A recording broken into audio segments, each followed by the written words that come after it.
Voyez tous les pays que les Arabes ont conquis depuis les siècles les plus reculés, la civilisation en a disparu, ainsi que la population, le sol même paraît avoir changé de nature.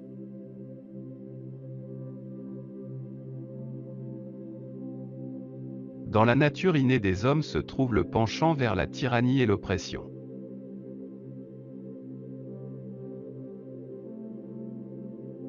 Celui qui voudrait jouer au réformateur à seule fin d'arriver au pouvoir mériterait de se heurter à des obstacles et dépérir à son tour.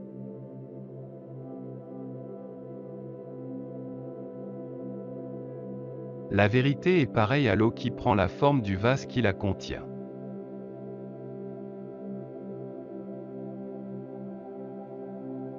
Une nation s'affaiblit lorsque s'altère et se corrompt le sentiment religieux.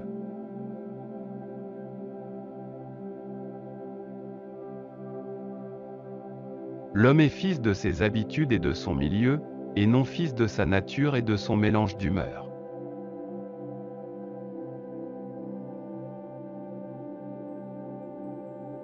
Le secret, l'esprit du langage, c'est-à-dire de l'expression et du message, consiste à communiquer des idées.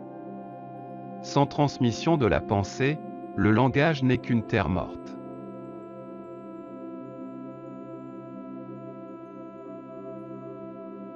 Quant à nous, qui laissons ces questions aux docteurs de la loi, c'est sous le point de vue de la civilisation et de la nature de l'homme que nous voulons envisager les offices qui dépendent de l'empire ou du sultanat. Nous voulons seulement envisager ces charges comme produits de la civilisation agissant sur l'espèce humaine.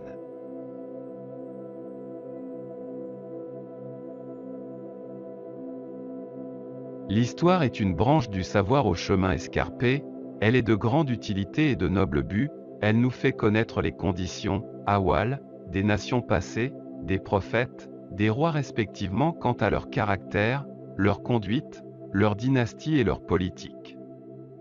Ainsi qui le désire y peut bénéficier pleinement d'exemples pour les choses religieuses ou mondaines.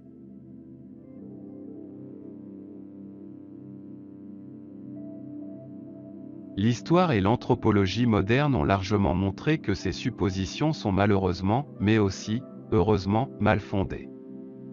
Les diverses cultures sont justement construites sur l'affirmation des différences et des limites, et celles-ci s'expriment peut-être le plus profondément dans le langage de façon générale, et dans ces langages particuliers que sont les diverses manifestations de la culture que nous classons dans les rubriques de l'art, de la littérature ou de la science. Il n'est pas donné de lire à livre ouvert, de comprendre, d'admettre une histoire des autres par les autres.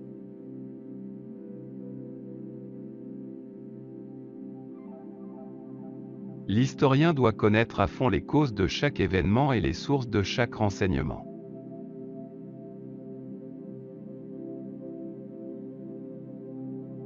La diversité.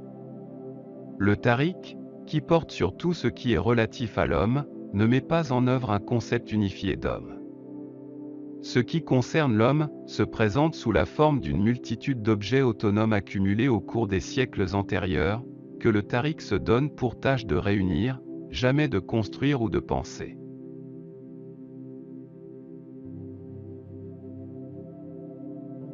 Dans le monde islamique, l'équivalence tariq-histoire était un peu comme une planche de salut qui a donné lieu de croire à la possession depuis toujours d'une histoire propre.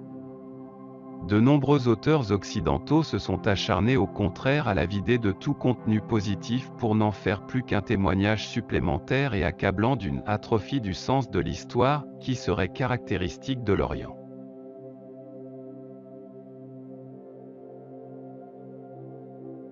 On ne fait guère d'efforts pour atteindre la vérité. La critique est myope, le plus souvent, il est courant, pour ceux qui n'y connaissent rien, de se mêler de recherches scientifiques.